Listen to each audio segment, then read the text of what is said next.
You're listening to Talk Radio Europe.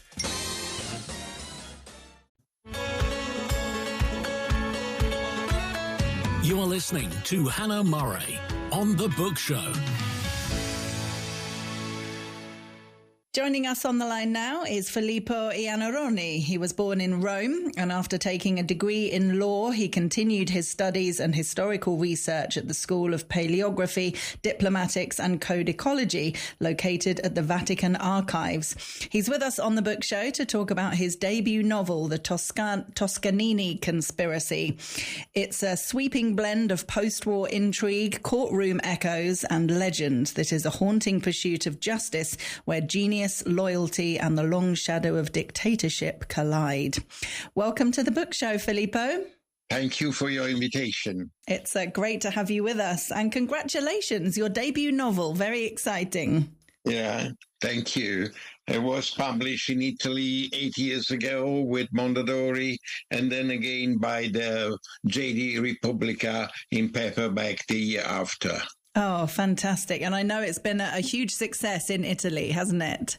Yes, has had very good reviews by the press, by the critics. Got an international prize in Como. The same here. Yeah, great. And I understand the story was very much inspired by the real-life cold case of the murder of Dr. Alberto Rinaldi. Just tell us about him, can you, and what happened?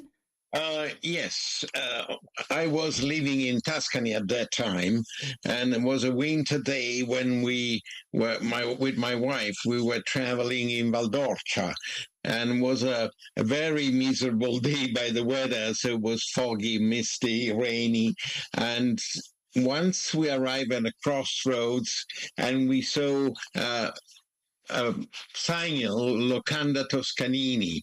It was lunchtime, so we decided to explore the restaurant, and we did. The host was a very charming person, and he started his show with a lot of culinary delicacies, and we enjoyed the wine, and then we started to have a nice conversation with this host, and I asked him, why Locanda Toscanini? And he asked me, you don't know anything about the doctor of Arturo Toscanini? No, I say no, he was famous. And he said he was very famous, but he was killed one night when Toscanini was here. And that was the start of my interest about this cold case, a murder that dates back to 1935, so during the fascist time. And the story was very interesting because it was described by the press in many ways. The first way was that the fame of this doctor was really important. Consider that in the book I had to describe as his patients and clients a person like Maurizio Gucci, Salvatore Ferragamo, Umberto Nobile, the explorer, just to mention the Italian ones. But he had clients from all over the world, in the Prince Boncompagni, for example, and a lot of American clientele came to him. The nephew of Mark Twain was his patient, and a lot of musicians also followed. The tenor Fagoaga and Clara Clemens, that was the daughter of Mark Twain, was one of his clients. He was so famous that when Toscanini got a serious problem in his shoulder by arthritis, somebody suggested him to go to this doctor. And that was the start of a therapy that saved the art of Toscanini worldwide, and the start of a friendship between the doctor and Toscanini himself. And all that was from 1931 until 1935, when a brutal murder gave the end to this friendship. The process against the presumed responsible of the murder was something very intriguing for me. I have been a lawyer. I have never seen a case treated in this way.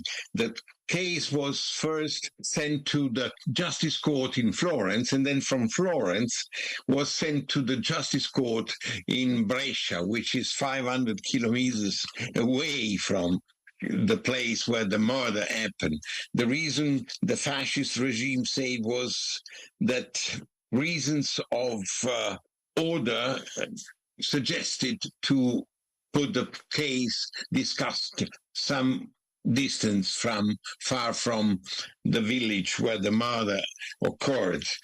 And the press, I have read hundreds of articles in the press of Corriere della Sera, in La Stampa, in all the main newspapers describe this huge, important case where over 100 witnesses were called by the Justice Court, where a lot of consultants were employed there. And the end was very miserable. Two of the defendants was declared innocent, and just their father was accused as guilty and sent to a prison for some years. But then the war arrived, a sort of amnesty made possible for him to close the period spent in prison. They emigrated in South America, and the murder was not clear at all. So is there a lot of people that believe that the father didn't do it then? Absolutely, yes. And also the Carabinieri that make a part of the investigation were very skeptical about what police has done. You know, in Italy we have this sort of competition between Carabinieri and national police.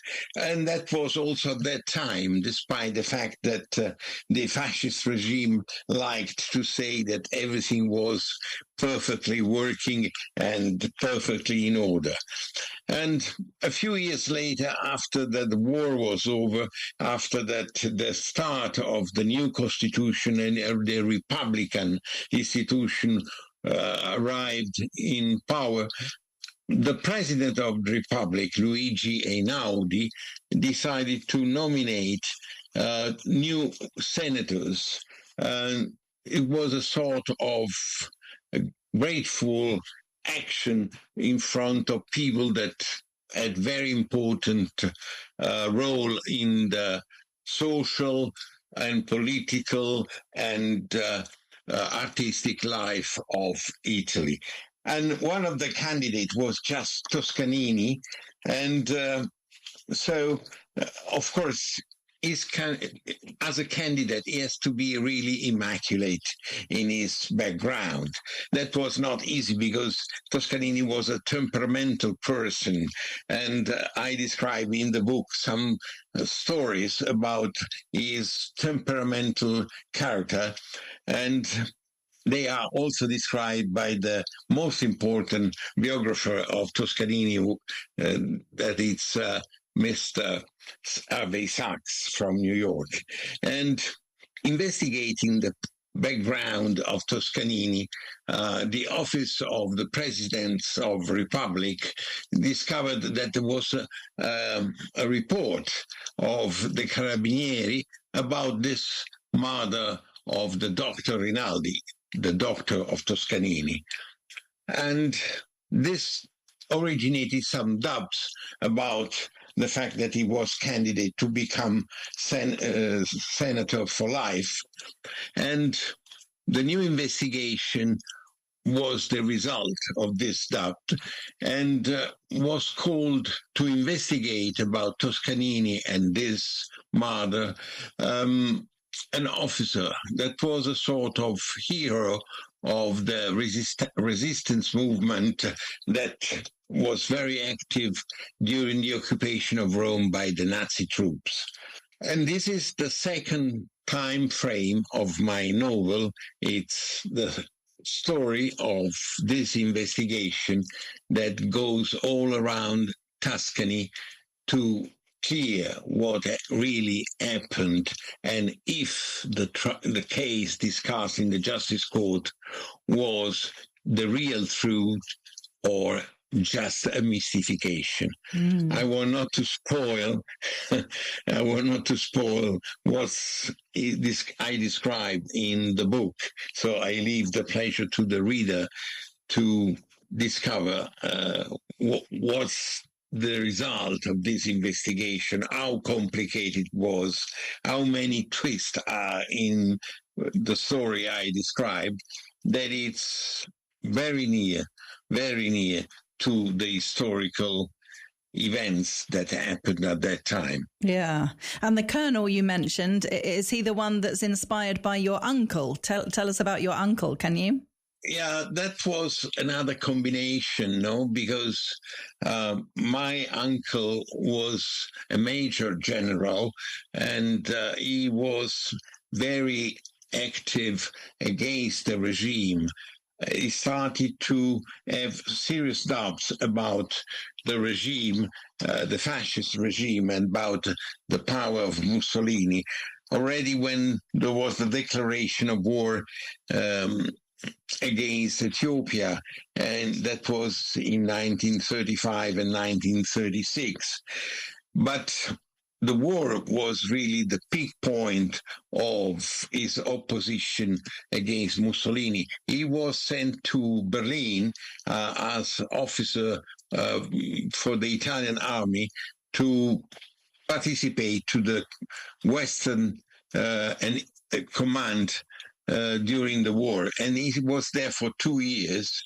And during these 2 years, he got contacts with a lot of opposition. There were a lot of opposition in the German army against Hitler and the Nazi party. And this opposition was included also a very important role of a lot of intelligences, particularly the English one and also the American one. And my uncle got contacts with these agents, and he became very active. When he returned to Rome and during the occupation of Rome by the Nazi fascists, he was very active. Unfortunately, he escaped many times to be captured by the Nazi, but once in March 1944, he was seriously wounded by the Nazi soldiers under the orders of the Captain Pribke, that was the assistant of Colonel Kappler, that was more famous Nazi officer in Rome. And that was the reason why he was saved by a lady that was a very important stylist, fashion style in the center of Rome, very close to the American embassy. We are in the area of Via Veneto. And that was also the start of a love story between my uncle and my aunt that became my aunt, because they got married 2 years later. And both of them makes this investigation, participate to this investigation about Toscanini. And I'm very happy to describe in my books, the Toscanini Conspiracy is the first of a serial, and I can describe the way I remember them, the way they act to each other, and they were both intellectual, very brilliant. And so it's a sort the book is also sort of tribute to the memory of my uncle and his important role during the years of the early years of the Italian Republic, when he was a sort of civil servant of the highest institutions of Italy. And the medals he receives, the prizes he received for this action, are really the good proof of his important role in the Italian history at that time. And I'm very, very proud to describe a part of his actions, a part of his adventures, a part of the cases that he investigated. Not only, of course, the Toscanini Conspiracy, but many more are coming. Yeah. Oh, lovely. A lovely tribute to him. It's a fascinating story. If people want to read it, the book is called The Toscanini Conspiracy, and it's available to buy on our website, tre.radio. It's by Filippo Iannaroni, who we've been chatting with today. Filippo, thank you so much for joining us. My pleasure, and all the best for your radio and for your readers and for your public. TRE. The Book Show with Hanna Murray.